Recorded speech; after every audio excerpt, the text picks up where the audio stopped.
इस वीडियो में हम लोग पढ़ेंगे क्लास 10th साइंस का फर्स्ट चैप्टर रहेगा रासायनिक अभिक्रियाएं एवं समीकरण। तो फर्स्ट हम लोग पढ़ेंगे रासायनिक अभिक्रिया की डेफिनेशन यानी कि परिभाषा। रासायनिक अभिक्रिया होता क्या है? ये होता है दो या दो से अधिक पदार्थ मिलकर एक या एक से अधिक गुणधर्म वाले पदार्थों का निर्माण करते हैं, वो रासायनिक अभिक्रियाएं कहलाते हैं। एक या दो से अधिक पदार्थ जो मिलते हैं वो अलग गुणधर्म वाला यानी कि अलग जिसका काम होता है, जिसका यूज़ होता है, अलग गुणधर्म वाला पदार्थ बनाते हैं, वो रासायनिक अभिक्रियाएं कहते हैं। उदाहरण की हेल्प से समझ लेते हैं क्या होता है। जैसे हाइड्रोजन और ऑक्सीजन मिलकर जल यानी पानी का निर्माण करते हैं, वो एक रासायनिक अभिक्रिया है।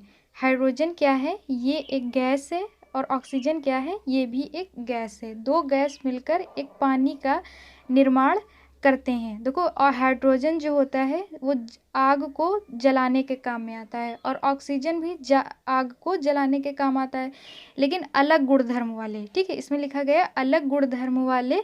तो पानी क्या करता है? पानी जो है आग को बुझाता है। ये दोनों गैसें आग को जलाती हैं, हाइड्रोजन और ऑक्सीजन, और पानी क्या करता है? आग को बुझाता है। तो उनका जो निर्माण करते हैं तो वो रासायनिक अभिक्रियाएं कहते हैं। ठीक है, दूसरा है और किसी भी रासायनिक अभिक्रिया को भौतिक विधियों में उलट नहीं किया जा सकता। यानी कि जैसे कि हम लोगों ने अभी बनाया हाइड्रोजन और ऑक्सीजन को मिला करके जो जल बनाया, उसको अगर हम फिर से चाहे इन्हीं को उलट करके दोबारा बनाएं तो वो पॉसिबल रासायनिक अभिक्रिया से पॉसिबल नहीं है। अगर हम इन क्रियाओं का यूज़ करेंगे, जैसे कि ये वाष्पीकरण है, इस अभिक्रिया के द्वारा उलट नहीं कर सकते, ऊर्ध्वपातन के द्वारा उलट नहीं कर सकते, आवासन के द्वारा उलट नहीं कर सकते, और उपकेंद्रीकरण के द्वारा भी हम उलट नहीं कर सकते हैं। यानी कि हम जो जल का निर्माण हुआ उसे हम फिर से उसी अवस्था में करें तो वो उल्टा नहीं जा सकता इन चारों अभिक्रिया के दौरान। दूसरा है रासायनिक अभिक्रिया में शामिल। जब हम रासायनिक अभिक्रिया कर रहे होते हैं, अभिक्रिया को इंग्लिश में ऑपरेशन बोलते हैं, कि जैसे कोई चीज़ हम कर रहे हैं तो वो ऑपरेशन कहलाएगा। तो उसी तरह ऑपरेशन अभिक्रिया कहते हैं। जब हम कोई काम कर रहे होते हैं तो उसको अभिक्रिया कहते हैं। तो रासायनिक अभिक्रिया में क्या शामिल होता है?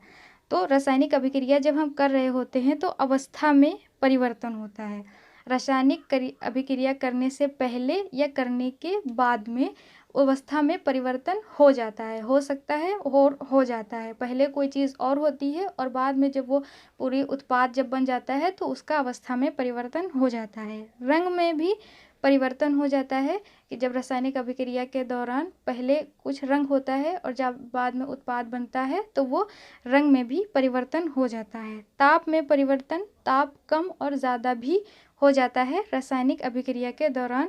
और गैस का उत्सर्जन, जब रासायनिक अभिक्रिया हो रही होती है तो नई नई गैसों का भी उत्सर्जन होने लगता है, यानी नई नई गैसें भी निकलने लगती हैं। तो रासायनिक अभिक्रिया में ये सारी की सारी चीज़ें शामिल हो जाती हैं। अगला है दैनिक जीवन में होने वाली अभिक्रिया, यानी कि रोज़मर्रा हम कोई भी काम करें वो रासायनिक अभिक्रिया है। खाना बनना रासायनिक अभिक्रिया है, गैस का जलाना रासायनिक अभिक्रिया है, चूल्हे का जलाना रासायनिक अभिक्रिया है। यहाँ तक जितनी भी चीज़ें हम लोग करते हैं वो कहीं ना कहीं रासायनिक अभिक्रिया ही होती हैं। अब हम इस उदाहरण के मदद से समझ लेते हैं भोजन का पाचन। जो हम लोग खाना खाते हैं वो जो भोजन हमारा अंदर जिसको बोलते हैं कि डाइजेस्ट हो गया, हजम हो गया, तो भोजन का पचना, हजम होना भी रासायनिक अभिक्रिया है। श्वसन, सांस लेना, जैसे कि हम लोग ऑक्सीजन लेते हैं और कार्बन डाइऑक्साइड बाहर निकालते हैं, तो वो भी एक रासायनिक अभिक्रिया है, श्वसन, दैनिक जीवन वाले। और लोहे पर जंग लगना, लोहे पर जंग लगना भी एक रासायनिक अभिक्रिया है। हालांकि ये बहुत धीरे धीरे होने वाली रासायनिक अभिक्रिया है, क्योंकि लोहे पर जंग एक दिन में नहीं लगता है, वो जब 2-3 महीने पड़ा रहता है तब उस पर जंग लगने लगता है। दही का बनना, दूध से दही का बनना भी एक रासायनिक अभिक्रिया ही है। ठीक है, दूध से दही बनना एक रासायनिक अभिक्रिया है। ये 1 नंबर में भी क्वेश्चन पूछा जा सकता है, ध्यान रखना। अब ठीक है, अब रासायनिक अभिक्रिया में जो हम लोग ये अभिकारक और उत्पाद, अभिकारक क्या होते हैं और उत्पाद क्या होते हैं, तो वो पढ़ लेते हैं। अभिकारक वे पदार्थ हैं जो किसी रासायनिक अभिक्रिया में भाग लेते हैं। जैसे कि हम लोगों ने पिछला पढ़ा, अभी मैं बताऊं, उदाहरण की हेल्प से समझेंगे। ये हाइड्रोजन एवं ऑक्सीजन मिलकर जब पानी का निर्माण करते हैं तो हाइड्रोजन क्या हुआ हमारा हो गया अभिकारक, और ऑक्सीजन क्या हुआ, ये भी हो गया अभिकारक। दो चीज़ें मिलकर बनी तब एक जल का निर्माण हुआ, तो जल क्या हुआ, उत्पाद हो गया। ठीक है, हाइड्रोजन अभिकारक, उत्पाद जैसे ऐसे पदार्थ जो रासायनिक अभिक्रिया के दौरान प्राप्त होता है, जिन चीज़ों से बनाया जा रहा है वो अभिकारक है, और जो चीज़ एक बनकर तैयार हुई वो क्या हो गई, उत्पाद। यानी हाइड्रोजन और ऑक्सीजन अभिकारक हुए और पानी क्या हुआ, उत्पाद हुआ। ठीक है, अब रासायनिक अभिक्रिया का डेफिनेशन पढ़ा। अब रासायनिक अभिक्रिया है क्या, रासायनिक समीकरण। रासायनिक अभिक्रिया को रासायनिक समीकरण द्वारा निरूपित किया जाता है। निरूपित मीन्स दर्शाया जाता है, यानी केमिकल सूत्र जिन्हें बोलते हैं, केमिकल सूत्र की तरह दर्शाया जाता है। ठीक है, तो कैसे दर्शाया जाता है, रासायनिक समीकरण के अधिकारों को और उत्पादों में, आइए सॉरी यहाँ गलत हो गया, अभिकारकों को और उत्पादों के प्रतीकों के, प्रतीक मतलब सूत्र, यहाँ पर लिखा है सूत्र का इस्तेमाल किया जाता है। प्रतीकों के साथ उनकी भौतिक अवस्था को भी दर्शाया जाता है। अभिकारक को एक साइड लिखा जाता है और उत्पाद को एक साइड। जैसे कि आपका यहाँ पर हो गया, जैसे ऑक्सीजन क्या हुआ, ऑक्सीजन का समीकरण हुआ O। ठीक है, प्लस कर दिया और नाइट्रोजन को मिला दिया, और जो उत्पाद इससे बना, देखो O और N क्या हुआ, अभिकारक हुए, और जो उत्पाद इससे निकल के आया, तो ये एरो जो बना है, एरो के इधर उत्पाद लिखा जाता है, वो इस तरह से दर्शाया जाता है केमिकल की मदद से, केमिकल सूत्र की मदद से। ठीक है, तो प्रतीकों के साथ उनकी भौतिक अवस्था को भी दर्शाया जाता है। भौतिक अवस्था मतलब कि जैसे वो तो केमिकल हम लोगों ने लिख लिया, लेकिन भौतिक अवस्था जैसे कि वो सॉलिड है, मतलब ठोस है, या द्रव है यानी कि लिक्विड, गैस है, क्या चीज़ है, तो उस तरह से भौतिक अवस्था को भी दर्शाया जाता है। मैग्नीशियम रिबन का वायु ऑक्सीजन में दहन कर मैग्नीशियम ऑक्साइड बनाना, वो क्या हुआ, एक रासायनिक अभिक्रिया ही हुई। जैसे मैग्नीशियम हुआ Mg, मैग्नीशियम का Mg लिखा जाता है और ऑक्सीजन को O2, तो इस तरह से प्लस करके जो बना उसे हम बोलेंगे। देखो मैग्नीशियम क्या है, एक सॉलिड है। ठीक है, मैग्नीशियम क्या है, तो सॉलिड है, तो सॉलिड का S ऐसे बना दिया जाता है, और द्रव, जब जहाँ पर कहीं पर द्रव लग जाए, तो जैसे वो पानी जैसा हुआ, तो वो द्रव क्या हुआ, उसे लिक्विड बोलेंगे, तो L का निशान लगा दिया जाता है, वो द्रव लिक्विड बनता है। और गैस का G ही बनता है। ठीक है, और एक्वस, जली विलियन, एक होता है जली विलियन, तो उसका AQ करके इस तरह से दर्शा दिया जाता है उनकी भौतिक अवस्था को। ठीक है, समझ में आ रहा है। अब पढ़ते हैं रासायनिक अभिक्रिया को संतुलित करना क्यों आवश्यक है। इसमें हम द्रव्यमान संरक्षण के नियम की मदद से समझ लेते हैं। द्रव्यमान संरक्षण के नियम एकमात्र सॉल्यूशन है। किसी भी रासायनिक अभिक्रिया मिला तो द्रव्यमान का निर्माण होता है और ना ही विनाश होता है। अभिक्रिया का ना ही निर्माण होता है द्रव्यमान में और ना ही विनाश होता है। मतलब कि इसका ये हुआ कि जो द्रव्यमान है उसमें ना ही निर्माण हुआ और ना ही हम उसका विनाश कर सकते हैं। इसके निष्कर्ष की मदद से समझ लेते हैं कि इसका कॉन्क्लूजन क्या निकलता है। रासायनिक अभिक्रिया के पहले अभिकारक, जो बताया मैंने कि अभिकारक जिन चीज़ों से मिलकर उत्पाद बनता है वो उसे अभिकारक कहते हैं। अभिकारक एवं उसके बाद उत्पाद, प्रत्येक पदार्थों के परमाणुओं की संख्या बराबर होनी चाहिए। जो अभिकारक हैं उनकी संख्या और जो उत्पाद बना उनकी संख्या, वो दोनों इक्वल होने चाहिए, उनकी संख्या दोनों की बराबर होनी चाहिए। ठीक है, अब रासायनिक अभिक्रिया के प्रकार पढ़ लेते हैं कि ये कितने प्रकार के होते हैं।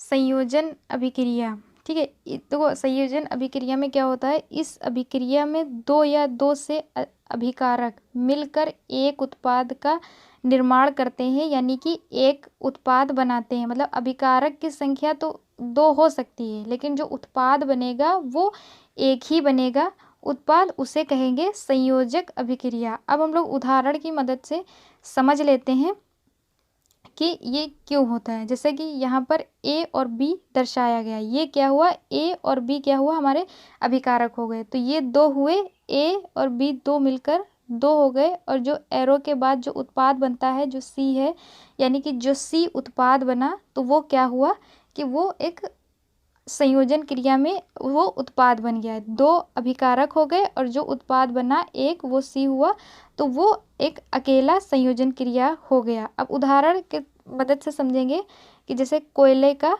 दहन, ठीक है।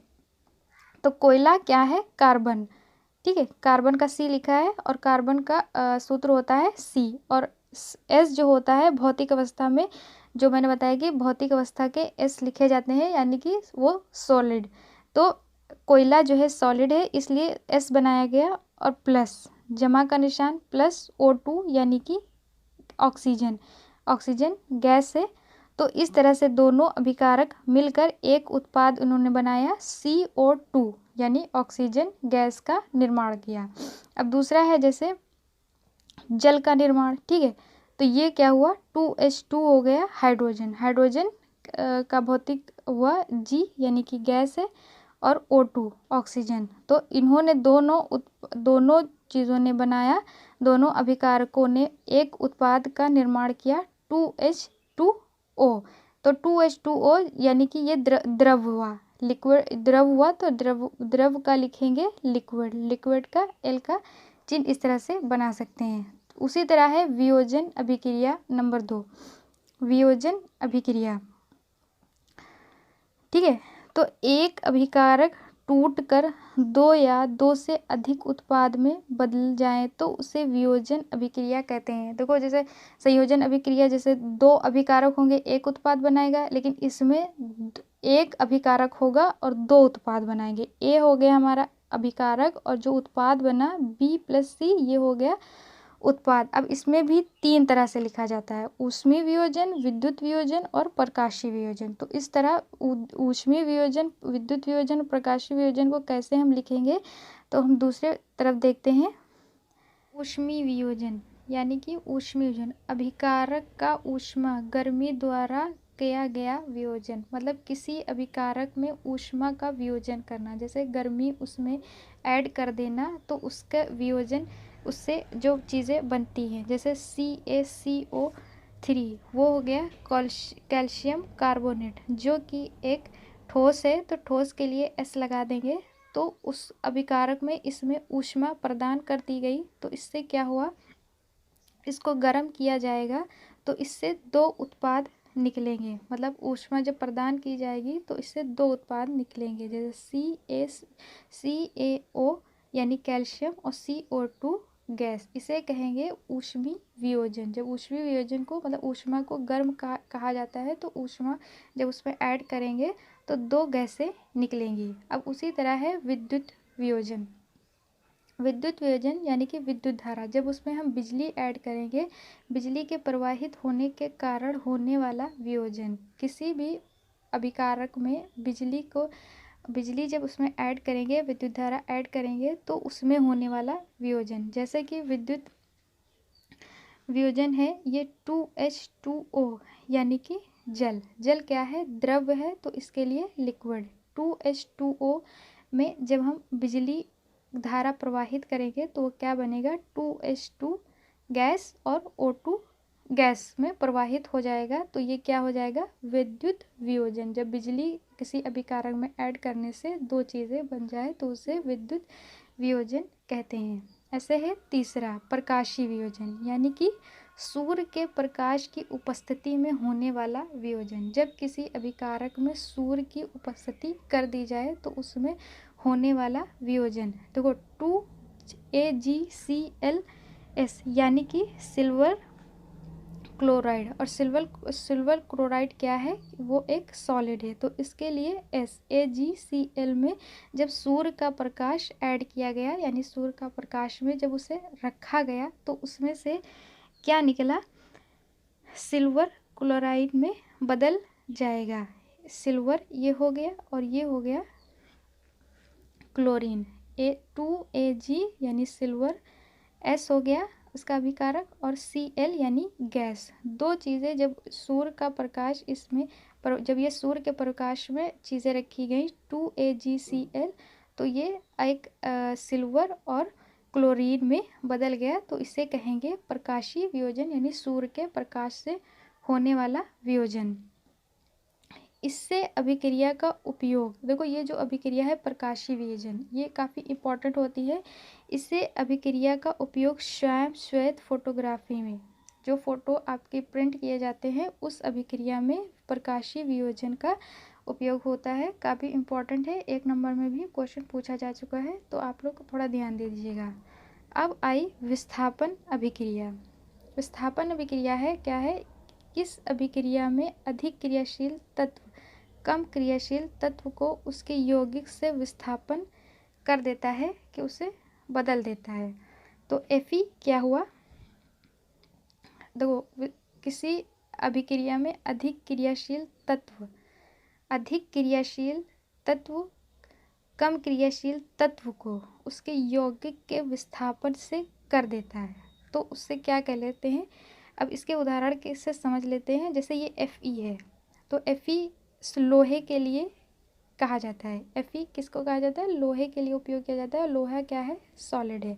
और CuCSO4Aq कॉपर सल्फेट, तो ये क्या हुआ, एक्वस। ठीक है, मैंने जैसे बताया था एक्वस, जलीय एक्वस के लिए यूज़ किया जाता है, तो Aq कॉपर सल्फेट। अब इन दोनों को विस्थापन जब किया गया, तो उससे क्या निकला, FeSO4Aq लोहे का सल्फेट। ठीक है, तो इस तरह विस्थापन अभिक्रिया ये कहलाएगा। और लोहे का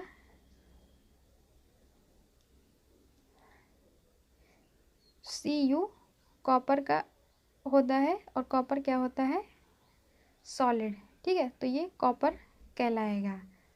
अब हम लोग पढ़ते हैं द्विविस्थापन अभिक्रिया। द्विविस्थापन अभिक्रिया क्या होता है, इस अभिक्रिया में उत्पादों का निर्माण दो युवकों, यहाँ पर मिस्टेक हो गया, यौगिकों है, दो यौगिकों के बीच। ठीक है, दो यौगिकों, आप लोग ठीक से देख लेना, दो यौगिकों के बीच आयनों के आदान प्रदान से होता है। ठीक है, द्विविस्थापन अभिक्रिया, इस अभिक्रिया में उत्पादों का निर्माण दो यौगिकों के बीच आयनों के आदान प्रदान से होता है। तो आयनों के आदान प्रदान से कैसे होता है देख लेते हैं। देखो Na2SO4Aq ये क्या है, सोडियम सल्फेट, और BaCl2Aq ये क्या है, बोरियम सल्फेट। तो ये क्या हुए हमारे, जैसे कि मैंने बताया था कि अभिक्रिया, ये हो गई हमारे अभिक्रिया। ठीक है, ये हमारी दोनों चीज़ें हो गई अभिक्रिया। और जैसे ही BaSO4 2NaCl ये बेरियम सल्फेट और सोडियम क्लोराइड ये बन गए क्या, हमारे उत्पाद। तो इन्हें हम कैसे देखेंगे, द्विविस्थापन अभिक्रिया से। तो द्विविस्थापन अभिक्रिया से इस तरह से पढ़ेंगे, जैसे कि Ba है, Ba ये BaSO4 के साथ अभिक्रिया करेगा। ठीक है, तो ये बन जाएगा BaSO4 बोरियम सल्फेट। इस तरह से अभिक्रिया करके BaSO4 सल्फेट अभिक्रिया करके ये बोरियम सल्फेट बन जाएगा। और ये Cl2 है, ये जो Cl2Na2 यानी सोडियम के साथ अभिक्रिया करेगा, तो ये बन जाएगा सोडियम क्लोराइड। Cl2Na2 के साथ अभिक्रिया करेगा, BaSO4 के साथ अभिक्रिया करेगा, और Cl2Na ये अभिक्रिया करेगा बेरियम, ये बनेगा, ये क्लोराइड जो है सोडियम के साथ अभिक्रिया करके सोडियम क्लोराइड बन जाएगा। ये क्या हुए, अभिकारक बन गए। और ये हो गया, एरो के बाद जो नीचे लिखा है, जगह नहीं थी इसलिए इधर नीचे लिखना पड़ा, ये बन गए क्या, उत्पाद। तो इस तरह ये द्विविस्थापन यानी ए पहले हम लोगों ने एक एक विस्थापन की अभिक्रिया पढ़ी, अब ये क्या हुआ, द्विविस्थापन, मतलब 2 सूत्रों में 2 बार विस्थापन किया गया है। एक बार मैं फिर से समझा दूँ, जैसे ये सोडियम क्लोराइड है और ये बोरियम क्लोराइड है, ठीक है। तो बेरियम क्लोराइड SO4 के साथ जब अभिक्रिया करेगा तब बनेगा BaSO4 यानी बेरियम सल्फेट। और जब Cl2 किसके साथ अभिक्रिया करेगा, सोडियम के साथ अभिक्रिया करेगा, तो ये बन जाएगा सोडियम क्लोराइड। तो ये उत्पाद बन जाएंगे और ये अभिकारक होंगे। तो इस तरह से द्विविस्थापन अभिक्रिया हो गई।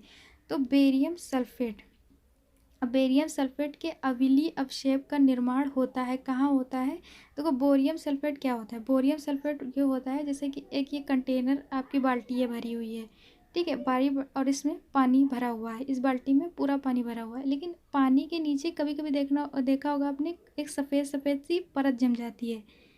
आपने कई बार देखा होगा कि एक सफ़ेद सफ़ेद पानी के नीचे पानी के नीचे एक पता नहीं कैसा सफ़ेद चूना जैसा जमा होता है, तो वो अविलीय अवक्षेप है, मतलब पानी के अवक्षेप में बोरियम सल्फेट नीचे जम जाता है, तो उसे कहते हैं BaSO4 का निर्माण होता है एक अविलीय अवक्षेप में। समझ में आ गया होगा। उपचयन और अपचयन, ठीक है, उपचयन और अपचयन। उपचयन क्या होता है, अपचयन क्या होता है, ये बताते हैं। उपचयन पदार्थ में ऑक्सीजन की वृद्धि होना या हाइड्रोजन का ह्रास होना, मतलब कम हो जाना, ख़त्म हो जाना। तो वो एक पदार्थ में या तो ऑक्सीजन की वृद्धि हो जाए या हाइड्रोजन का ह्रास हो जाए, कम हो जाए, तो उसे कहेंगे उपचयन। जैसे कि इसमें उदाहरण है सी का हुआ कार्बन और प्लस O2, इसमें CO2 प्लस करके बना, तो ये क्या बन गया, CO2 यानी कार्बन डाइऑक्साइड। मतलब कि यहाँ पर ये गैस जो है कार्बन डाइऑक्साइड से मिल गई, तो ये क्या हो गया आपका उपचयन। अब इसी तरह अपचयन पढ़ते हैं। अपचयन पदार्थ में, इसका उपचयन के एकदम उल्टा होता है अपचयन, पदार्थ में हाइड्रोजन की वृद्धि होना।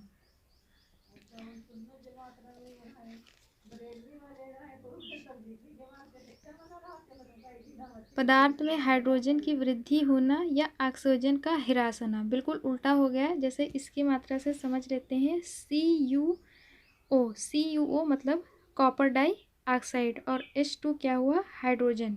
तो HCuO प्लस हाइड्रोजन जो मिले, तो उससे क्या बन गया, कॉपर प्लस H2O जल, ठीक है। तो ये कॉपर जो है H2 मिलकर H2 हाइड्रोजन जो है जल के साथ मिल गया, तो ये क्या हो गया, अपचयन।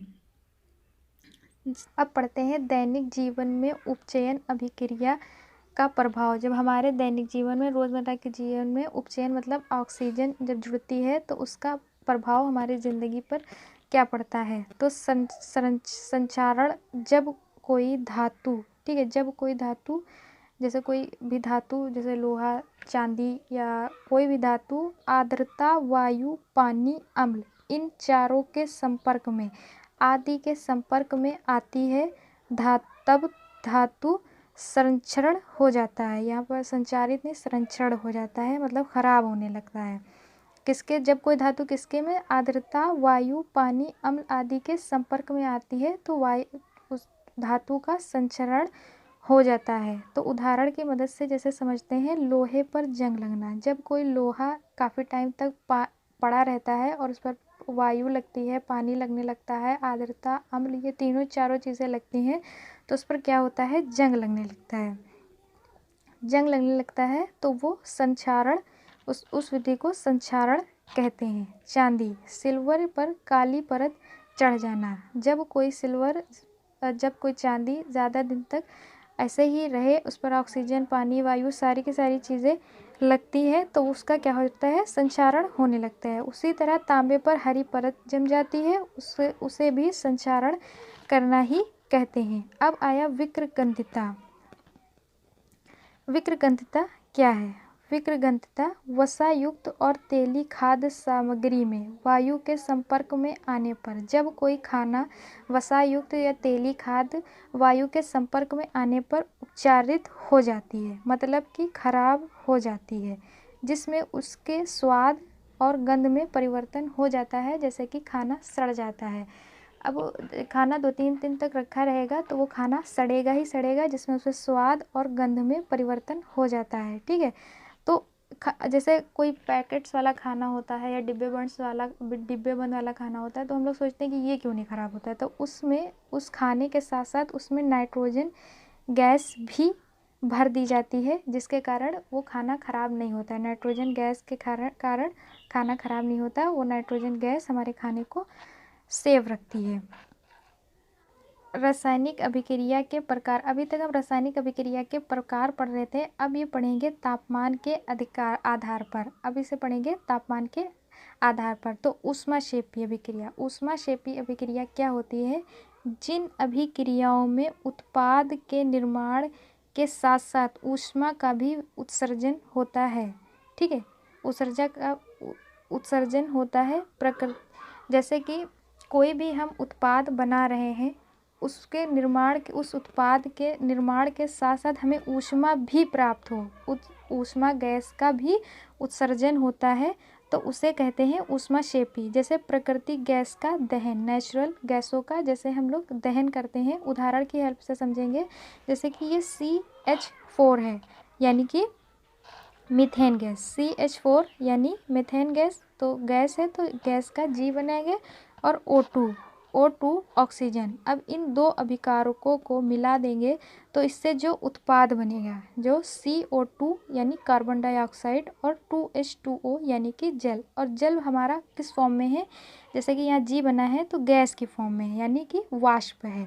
तो इन अभिकारकों के साथ मीथेन और कार्बन डाइऑक्साइड के साथ जब हम बनाएंगे,